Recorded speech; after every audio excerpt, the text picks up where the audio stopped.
شروع اللہ کا نام لے کر جو بڑا مہربان نہایت رحم والا ہے۔ اے پیغمبر صلی اللہ علیہ وآلہ وسلم، مسلمانوں سے کہہ دو کہ جب اپنی بیویوں کو طلاق دینے لگو تو ان کی عدت کو پیش نظر رکھ کر طلاق دو اور عدت کا شمار رکھو، اور اللہ سے جو تمہارا پروردگار ہے ڈرو۔ نہ تو تم ہی ان کو ایام عدت میں ان کے گھروں سے نکالو اور نہ وہ خود ہی نکلیں، ہاں اگر وہ کھلی بے حیائی کریں تو اور بات ہے، اور یہ اللہ کی حدیں ہیں، اور جو اللہ کی حدوں سے تجاوز کرے گا وہ اپنے آپ پر ظلم کرے گا۔ اے طلاق دینے والے، تجھے کیا معلوم شاید اللہ اس کے بعد رجعت کی کوئی سبیل پیدا کر دے۔ پھر جب وہ اپنی میعاد یعنی عدت ختم ہونے کے قریب پہنچ جائیں تو یا تو ان کو اچھی طرح سے زوجیت میں رہنے دو یا اچھی طرح سے علیحدہ کر دو،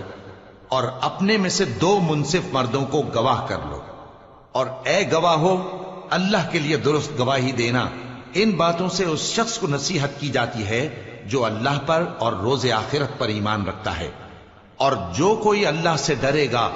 وہ اس کے لیے رنج و غم سے نجات کی صورت پیدا کر دے گا، اور اس کو ایسی جگہ سے رزق دے گا جہاں سے اس کو وہم و گمان بھی نہ ہو، اور جو اللہ پر بھروسہ رکھے گا تو وہ اس کے لیے کافی ہوگا۔ اللہ اپنے کام کو جو وہ کرنا چاہتا ہے پورا کر دیتا ہے۔ اللہ نے ہر چیز کا اندازہ مقرر کر رکھا ہے۔ اور تمہاری طلاق والی بیویاں جو حیض سے نا امید ہو چکی ہوں، اگر تم کو ان کی عدت کے بارے میں شبہ ہو تو ان کی عدت 3 مہینے ہے، اور جن کو ابھی حیض نہیں آنے لگا ان کی عدت بھی یہی ہے۔ اور حمل والی عورتوں کی عدت وضع حمل یعنی بچہ جننے تک ہے، اور جو اللہ سے ڈرے گا اللہ اس کے کام میں سہولت پیدا کر دے گا۔ یہ اللہ کا حکم ہے جو اس نے تم پر نازل کیا ہے، اور جو اللہ سے ڈرے گا وہ اس سے اس کے گناہ دور کر دے گا اور اسے اجر عظیم بخشے گا۔ طلاق والی عورتوں کو ایام عدت میں اپنی حیثیت کے مطابق وہیں رکھو جہاں خود رہتے ہو، اور ان کو تنگ کرنے کے لیے تکلیف نہ دو، اور اگر وہ حمل سے ہوں تو بچہ پیدا ہونے تک ان کا خرچ دیتے رہو، پھر اگر وہ بچے کو تمہارے کہنے سے دودھ پلائیں تو ان کو ان کی اجرت دے دو، اور بچے کے بارے میں پسندیدہ طریق سے موافقت رکھو، اور اگر باہم ضد اور نا اتفاقی کرو گے تو بچے کو اس کے باپ کے کہنے سے کوئی اور عورت دودھ پلائے گی۔ صاحب وسعت کو اپنی وسعت کے مطابق خرچ کرنا چاہیے، اور جس کے رزق میں تنگی ہو جتنا اللہ نے اس کو دیا ہے وہ اس کے موافق خرچ کرے۔ اللہ کسی کو زیر بار نہیں کرتا مگر اسی کے لحاظ سے جتنا اس کو دیا ہے، اور اللہ ان قریب تنگی کے بعد آسانی کر دے گا۔ اور بہت سی بستیوں کے رہنے والوں نے اپنے پروردگار اور اس کے پیغمبروں کے احکام سے سرکشی کی تو ہم نے ان کو سخت حساب میں پکڑ لیا، اور ان پر ایسا عذاب نازل کیا جو نہ دیکھا تھا نہ سنا، سو انہوں نے اپنے کاموں کی سزا کا مزہ چکھ لیا،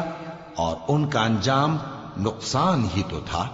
اللہ نے ان کے لیے سخت عذاب تیار کر رکھا ہے، تو اے عقل والو جو ایمان لائے ہو اللہ سے ڈرو۔ اللہ نے تمہارے پاس نصیحت بھیج دی ہے، یعنی ایسے پیغمبر جو تمہارے سامنے اللہ کی واضح آیتیں پڑھتے ہیں تاکہ جو لوگ ایمان لائے اور عمل نیک کرتے رہے ہیں ان کو اندھیروں سے نکال کر روشنی میں لے آئیں، اور جو اللہ پر ایمان لائے گا اور عمل نیک کرے گا وہ ان کو جنتوں میں داخل کرے گا جن کے نیچے نہریں بہ رہی ہیں، وہ ہمیشہ ہمیشہ ان میں رہیں گے۔